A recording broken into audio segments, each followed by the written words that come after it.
Copy ఇవ్వడం, ఇది భోజనం పెట్టడం, ఇవన్నీ చూస్తుంటే వీడు ఏదో తెగ సంపాదించి చూపెడుతున్నాడు కాబట్టి ఇవన్నీ పెడుతున్నాడు అని చెప్పేసి మీరు రాంగ్ రూట్లో ఆలోచన చేస్తున్నారు. రేపు అవన్నీ కట్టం.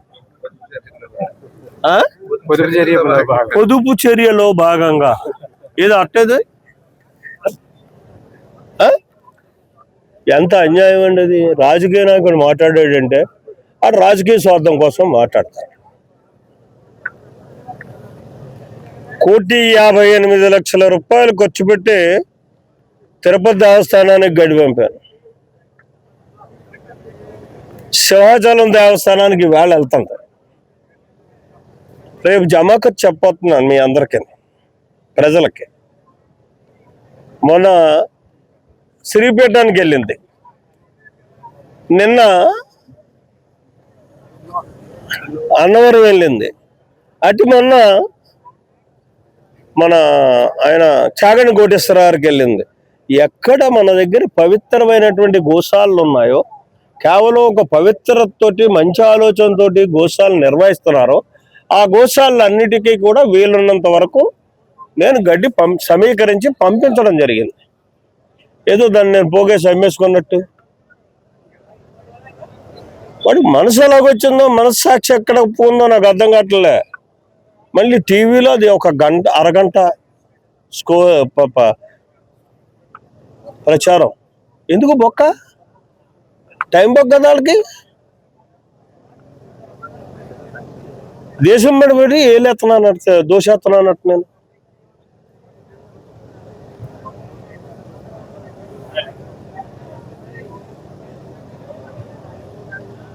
అది ప్రూవ్ చేయాలా నా కొడుకు. ప్రూవ్ చేయకపోతే అడికి అవుద్ది పెళ్ళి.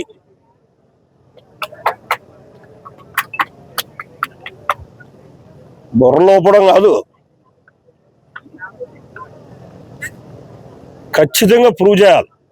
నేను ఎవరి దగ్గర బలవంతంగా డబ్బులు తీసుకున్నాను, ఆడు ఇబ్బంది పడుతూ నన్ను విమర్శించాడు.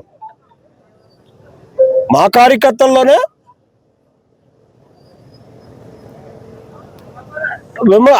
చర్చించుకుంటున్నారట దీని మీద. ఈ కార్యక్రమం అంతా ఎలా చేస్తున్నాడంటే ఇదంతా తినేయడం చేస్తున్నాడు మనోడు అని చెప్పేసి. మరి ఆటలు కూడా బయట పెట్టాలి, బాగుంటుంది. ఎవడన్నాడో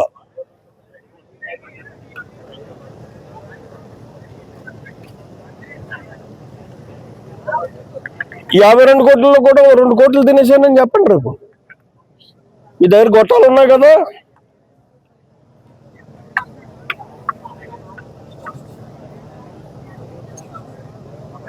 ఇప్పుడు ఈ టెంట్లు వేశారు, ఆ కాంట్రాక్ట్ వేసుకుంటాడు, నేనేం కదా. ఆయన నన్ను గౌరవించాలి. ఇక్కడికి ఇప్పుడు నువ్వు నా ఇంటికి వస్తే నేను నిన్ను వచ్చి కుర్చీ దుడిచి కూర్చోబెట్టాలా? నువ్వు కుర్చీ తెచ్చుకుంటావా? ఇది కూడా నా ఖాతాలో వేసేస్తారు. ఎందుకు మరి ఈ జాడ్యం ఈ మధ్యకాలంలో వచ్చిందో నాకు అర్థం కావట్లేదు. ఎవరి ప్రోత్సాహంతో, ఎవరి ధైర్యంతో వచ్చిందో అర్థం కావట్లేదు. 47 సంవత్సరాలు నా రాజకీయ జీవితంలో ఈ సంవత్సరమే మొదలయ్యింది. అది కొంతమంది ప్రూఫ్ చేయాలి. దేన్నైనా సరే జర్నలిజం యొక్క నైతిక బాధ్యత ఏంటంటే మీరు దాని మీద ఎక్సర్సైజ్ చేయాలి, ఇన్వెస్టిగేషన్ చేయాలి. ఇందులో వాస్తవం ఉందన్న తర్వాత ఏకదం రాయ్, వాస్తవం ఏంటో చూపెట్టు, సాక్ష్యం చెప్పు. తప్పు అయితే నేనే దానికి తలొగ్గుతాను, తప్పు కాకపోతే గుండు బద్దలు కొడతాను. ఎందుకంటే వ్యక్తిత్వం పోయిన తర్వాత మనిషి బతకక్కర్లొద్దు. ఇవాళ నన్ను అసాల్ట్ చేయడానికి ప్రయత్నం చేస్తున్నారు.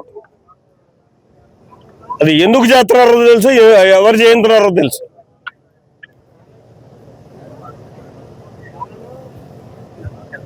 మీ గుండె మీద చేసి చెప్పండి, ఏ జర్నలిస్ట్ ఇక్కడ నిజాయితీగా జర్నలిజం చేస్తున్నాడు?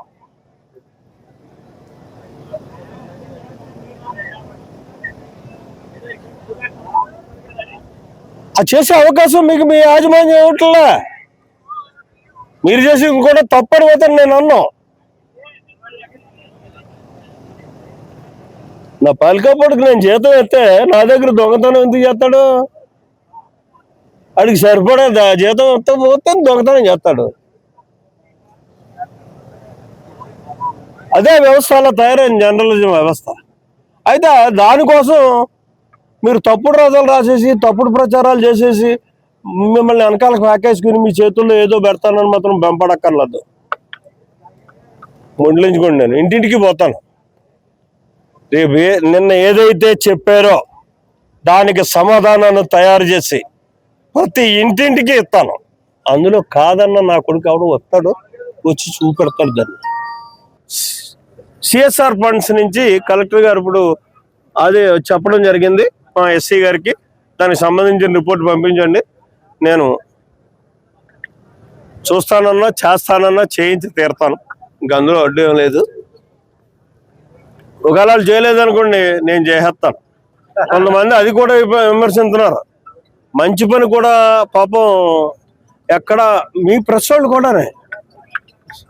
రాత్రి ఒక టీవీలో చూశాను నేను కథ, ఆశ్చర్యం అయింది నాకు. ఒక పవిత్రమైనటువంటి కార్యక్రమాన్ని నేను చేస్తే నేనేమన్నా పుడత కోటేశ్వరునా, నా బాబు సొమ్ము నాకేమన్నా బాబు కోట్లు ఇచ్చేసి పోయాడా? ప్రజల దగ్గర నుంచి సమీకరించే ప్రజలకు ఖర్చు పెడతాను. That is my policy. ఆ రాసేవాడికి కొంత ఇంగిత జ్ఞానం ఉండాలి. ఇందులో న్యాయం ఎంత జరిగింది, ఏం జరిగింది, ఎక్కడ దోసేసుకున్నాడు, ఎక్కడ దాచేసుకున్నాడు.